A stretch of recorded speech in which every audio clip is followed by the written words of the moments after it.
बिस्मिल्लाहिर्रहमानिर्रहीम। अस्सलाम वालेकुम नाजरीन, मैं हूं जमशेद अंसारी। नाजरीन, आज 9 अक्टूबर 2020 है और आज की इस वीडियो में हम डिस्कस करेंगे कि मौलाना फजलुर रहमान वाज़े तौर पे सामने आ गए हैं और उन्होंने ऐलान किया है कि अब वो खुलकर मजहबी कार्ड का इस्तेमाल करेंगे। इसके अलावा फजलुर रहमान ने पाकिस्तानी फ़ौज और पाकिस्तान के सिक्योरिटी इदारों पे इशारतन किनायतन गद्दारी के इल्ज़ामात भी लगाए हैं। मौलाना फजलुर रहमान साहब का ऐलान कि अब वो मजहबी कार्ड का बेदरेग खुल के इस्तेमाल करेंगे, आज की इस वीडियो में हम उसका मुदल्लल मंतकी तफसीली पोस्टमार्टम आप लोगों की खिदमत में पेश करेंगे। लेकिन आगे बढ़ने से पहले मौलाना फजलुर रहमान साहब का वो क्लिप सुन लीजिएगा। है तो वीडियो क्लिप, लेकिन उसकी ऑडियो मैं आप लोगों की खिदमत में पेश कर रहा हूँ।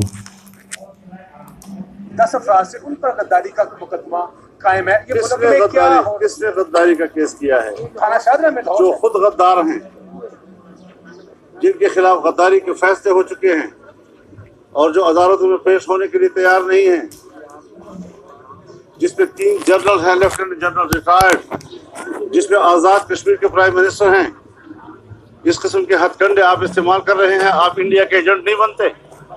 जब आज़ाद कश्मीर के वज़ीर आज़म के खिलाफ गद्दारी का केस आप करेंगे, उसका क्या मैसेज जाएगा? लिहाजा ये कोई मुकदमा नहीं है। हम ऐसे मुकदमात को जूते के नोक पर रखते हैं। हम इनका मुकाबला करेंगे। गद्दार वो हैं जिन्होंने धांधली की है।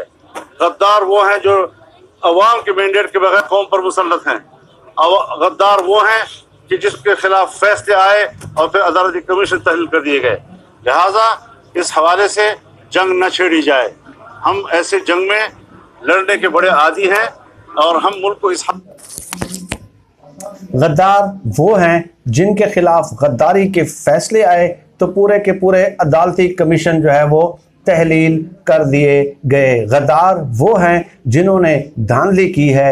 इसके अलावा मौलाना फजलुर रहमान साहब का एक और क्लिप भी है जो मैं सुनाने की हिम्मत और सकत नहीं रखता कि उन्होंने किस कदर मकरू अंदाज से पाकिस्तान के सिक्योरिटी इदारों को चार्ज शीट करने की कोशिश की है। और नाजरीन, ये तो उनका एक क्लिप था और इशारतन किनायतन, जैसा कि मैं अपने कई वीडियोस में आप लोगों की खिदमत में ये गुजारिशात पेश कर चुका हूँ कि मौलाना फजलुर रहमान साहब चारों सूबों में जाके अपने मसलक के मदारस में वहाँ पे तकारीर और तकारीब का एहतमाम करते हैं, वहाँ पे तलबा से खिताब करते हैं और उन लोगों की बाकायदा जो है वो ब्रेन वाशिंग कर रहे हैं, जहन साजी कर रहे हैं और रियासती इदारों के खिलाफ उनके जहनों को प्रागंदा कर रहे हैं। अब नाजरीन, ये तो उनका एक गद्दारी का इल्ज़ाम था और डेफिनेटली मैं तकरीबन 1 दर्जन से ज़ायद वीडियोज़ मौलाना फजलुर रहमान साहब के मौक़िफ़ पे और बयानिए पे आप लोगों की खिदमत में इसी चैनल पे ही पेश कर चुका हूँ।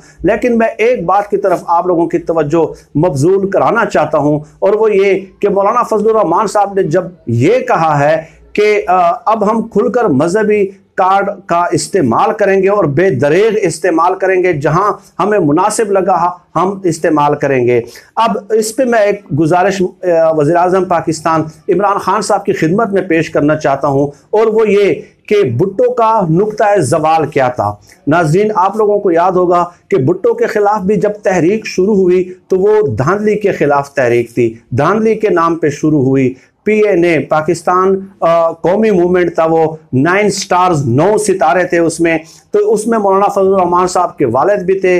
इस तरह सिराजुल हक की जो पार्टी है उनके भी बड़े शामिल थे, मौलाना मौदूदी, मियाँ तुफैल वगैरह, ये तमाम लोग मौजूद थे। और शाह अवैस नूरानी जो आजकल ट्विटर पे बहुत मुतहर्रक और फ़ाल रहते हैं, मौलाना फजलुर रहमान साहब के तर्जुमान बने हुए हैं, उनके वालिद जो है शाह अहमद नूरानी भी उस तहरीक में शामिल थे। ये जो शाह अवैस नूरानी है उनके वालिद थे शाह अहमद नूरानी जो इस तहरीक में शामिल थे। नाजरीन, भुट्टो को मौलाना कौसर नियाज़ी ने एक मशवरा दिया कि आप चंद इस्लामी इस्लाहात नाफिज कर दें इस मुल्क में, तो इस तरह ये जो मौलवी हैं इनको करार आ जाएगा और ये आपको कोई जो है ना गजंद या नुकसान नहीं पहुंचा सकेंगे। तो भुट्टो ने घुड़सवारी पे पाबंदी लगा दी, शराब पे पाबंदी लगा दी, इसके अलावा जुम्मे की छुट्टी का ऐलान कर दिया। इसके अलावा उन्होंने एक इस्लामी नज़रियाती कौंसिल में इन उलमा को दावत दी, मौलाना मौदूदी को, मौलाना मुफ्ती महमूद को और शाह अहमद नूरानी को, कि आप आएँ, सिफारिशात मुरतब करें, ठीक है, और 6 महीनों में सिफारिशात मुरतब करके मुझे बताएं कि आज के दौर के तकाज़ों के मुताबिक इस्लामी तालीमात इस तरीके से नाफिज की जा सकती हैं। जो सिफारिशात आप मुरतब करके मुझे बताएंगे, मैं मिनवान उसको नाफिज कर दूंगा। लेकिन इन तीनों ने इस्लामी नजरियाती कौंसिल में शामिल होने से इनकार कर दिया था, तीनों ने, ठीक है। तो भुट्टो ये समझ ही नहीं सके कि इन लोगों का जो मसला है वो इस्लामी निज़ाम का नफाज नहीं है, इस्लामी इस्लाहात नहीं है, ठीक है। इन लोगों का मसला सिर्फ और सिर्फ ये था कि वो इक्तदार में हिस्सेदार बनना चाहते थे।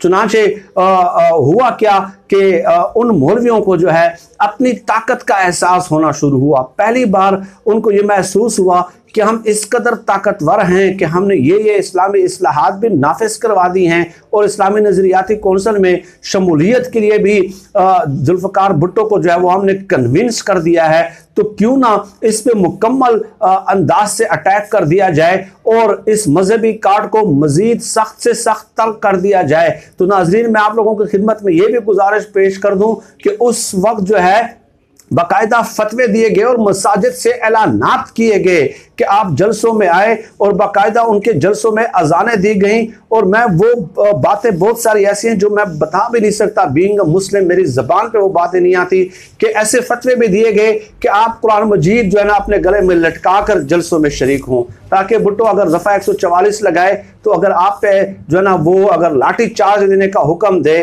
तो जो है ना हम ये बहाना बनाएं कि इस तरह कुरान मजीद की माज़ला बेहुरमती की गई है। तो ये जुल्फ़िकार अली भुट्टो की थी गलती, बहुत बड़ी गलती थी कि वो इन लोगों के प्रेशर में आके उन्होंने चंद इक़दामात किए। इस्लामी इस्लाहात का नफाज करना वो किसी मौलवी के मुतालबे की ज़रूरत ही नहीं है भाई, वो अब सबका मसला है। लेकिन उनके प्रेशर में जब वो आ गए तो उन्होंने अपने अंदाज से फैसले करवाना शुरू कर दिए और उनको अपनी ताकत का एहसास होना शुरू हो गया।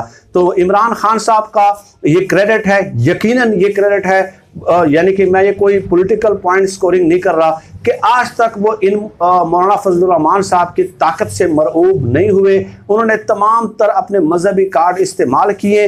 मौलाना फजलुर रहमान साहब 1996 से जो है वो अपना मजहबी कार्ड इस्तेमाल कर रहे हैं, लेकिन आज तक इमरान खान साहब उनके सामने सरेंडर नहीं किया। और मेरा मशवरा ये है कि इमरान खान साहब खबरदार कभी भी ये गलती नहीं करनी कि आप मौलाना फजलुर रहमान साहब के मजहबी कार्ड के सामने जो है ना अगर सरेंडर एक बार अगर आपने कर दिया, तो मैं आपको ये भी बता दूं नाजरीन कि जब जुल्फ़िकार अली भुट्टो अदालत में खड़े होते थे और ये मौलवी हजरात भी वहां पे मौजूद होते थे, तो जुल्फ़िकार अली भुट्टो उनकी तरफ इशारा करके कहते थे कि देखे इन लोगों के कहने पे मैंने किस कदर इस्लामी इस्लाहात नाफिज की, लेकिन ये लोग आज भी मुझसे खुश नहीं है। और यकीनन वो उस वक्त खुश नहीं थे, क्योंकि उनका मसला निज़ाम मुस्तफ़ा नहीं था, इस्लामी इस्लाहात नहीं थी, और न ही जो है वो जो है ना शरीयत का नफाज था, इक़्तिदार में शराकत थी। आज भी वही गेम चल रही है। मौलाना फजलुर रहमान साहब जब ये कहते हैं कि मजहबी कार्ड मैं इस्तेमाल करूंगा, तो दैट मीन्स कि मुझे इक़्तिदार में हिस्सा चाहिए। हम तारीख के तालिब इल्म हैं, हम कंफ्यूज नहीं हो सकते नाज़रीन इस हवाले से।